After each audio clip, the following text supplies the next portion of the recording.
Happening in Las Vegas is the 2018 Consumer Electronics Show, and this is a show that I would love to do a remote show from, mainly because I want to play with all the cool stuff. That's basically why I would love to go to CES. And joining us on the phones right now, technology expert. You've seen him on television, also written quite a few pieces for USA Today and other media outlets as well. Marc Saltzman joining us from Las Vegas and from the Consumer Electronics Show there in Vegas. Marc, welcome to the show. How are you? I'm great, thank you. I'm like a kid in a candy store. Thanks I bet. for having me. Yeah. Okay, so is it as cool as I think it would be?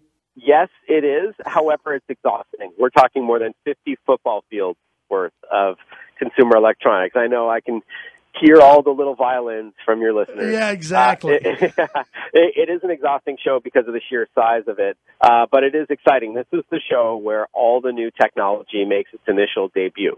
Sometimes they don't even come out at all, like at retail, but this is where companies come, big and small, and they want to show those in the tech industry, and there's about 200,000 of us, what they're working on, and sometimes it's ready for prime time right away. Other times, as I mentioned, it may not even come out or not in this iteration. Right. But it's a great show, very exciting. And you can really see it grow every year as tech becomes a bigger and bigger part of our lives.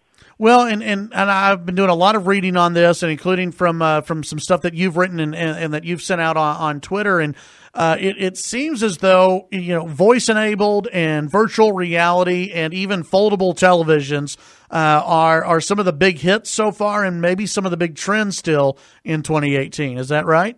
Yeah, so let's start off with home entertainment. That's a big chunk of the show. We all love our big screen TVs and our surround sound, and everything's getting bigger and thinner and better sounding and with some more smarts to it. I haven't seen the foldable TV yet myself in person. The show actually hasn't officially opened yet, but I did see it online, and I questioned sort of the application for that, but it's kind of like just to show they can do it. Yeah. But I'm talking to you right now from the Sony booth, and they've got some phenomenal TVs that are coming out as early as this spring. So we're not talking about pie in the sky kind of future or science fiction here. This one TV I'm right beside is called the X900S, as in fantastic, because it is a stunning 85-inch TV with what's called full array backlit technology. So not on the edges, but behind the TV. So better brightness, better contrast, more vivid colors, and it does have the smarts that you were talking about. So on the remote of all Sony TVs that run Android as the operating system, the smart TVs, all of them in 2018 will have Google Assistant. So that means you press a button on the remote, and then you ask a question or give a command, and you're going to hear a human-like voice give you an answer. So you can turn on the lights outside. You can ask how long it's going to take to get to work. You can ask to play a song that you have in your head. You can get sports scores and stock quotes all just by asking for it. Well, that's pretty cool. That's just it's a continuation of having that virtual assistant everywhere in your home now. Yeah, exactly. So it started off with, Amazon Echo and other Alexa devices. You may have one in your home, like in a kitchen or something like that. And then Google followed with Google Home. Again, this is a dedicated speaker with a microphone. But now that technology is bleeding into hundreds of products. So we're going to see debut this week a shower head from Moen that has built-in technology like that. So you feel like hearing the news or the traffic or a favorite song while you're showering, you can just ask with your voice.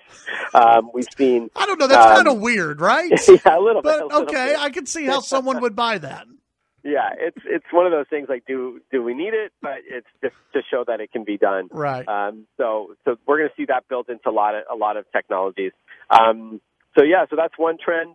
Another trend is mobility. Computers are getting, of course, smaller and faster. The Dell XPS 13 is the world's smallest 13-inch laptop. It's shoved sort of into a body of an 11-inch laptop because it's almost edge-to-edge glass, an infinity display, as they call it. So a beautiful little clamshell laptop that is very light and thin, but it's also the world's most powerful laptop that's 13 inches. It's got the new 8th generation Intel Core processor. So in other words, you don't have to sacrifice size for power now. Right. So that's a good trend. It's got this feature called Dell Mobile Connect, where if you have a nearby smartphone, it could be Android or iPhone, and you get a call or a text message, it can show up on your laptop screen, and you can deal with it there, which is kind of convenient. Yeah. So, so that's a trend. New ways to back up your important files. There are these little SSDs, as they call them, solid-state drives, from SanDisk and Western Digital that people are buzzing about here. One of them is the size of like a credit card, but it can store up to 2 terabytes of information. That's a lot. And very fast speeds, 550 megabytes per second. And you just connect it to a laptop. It could be a Mac or a PC, and you can drag and drop files to and from it. It's durable as well, water resistant. And then there's a wireless one. It's called the Western Digital My Passport Wireless SSD. So what that means is that if you're running out of storage on your smartphone, you can wirelessly back up your photos and videos onto this drive that's in your pocket and then delete them off your phone and keep going. So that's kind of neat. That's under the mobility banner there, I guess. And automotive tech is big this year as well. There's kind of a running joke here that CES used to stand for Consumer Electronics Show, but it's now turning into the Car Electronics Show. Is that the Pizza Hut, the Pizza Hut driverless car that's making a lot of news? Yeah, so you're referring to the Toyota e-Palette technology. So this is a concept car that is a self-driving or autonomous vehicle that is designed with different applications in mind. One of them is ride sharing. So like Uber, you would be picked up and dropped off somewhere else with other passengers with no human driver. You're going to be able to order food. They do have a relationship with Pizza Hut. So you could, in the near future, maybe not this year, but coming very soon, order food like Uber Eats, and it comes to your door. Or get this, they also have a deal with Amazon Toyota where they have a store on wheels. So again, you feel like shopping for shoes.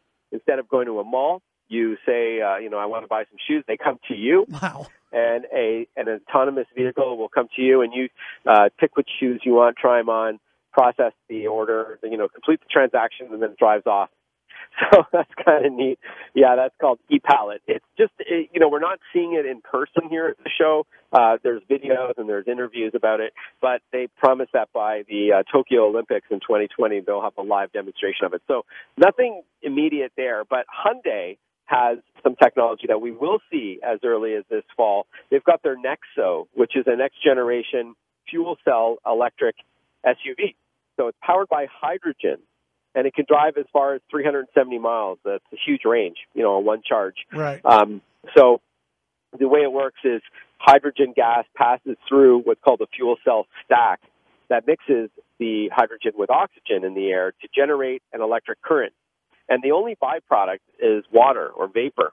So a lot better on Mother Earth.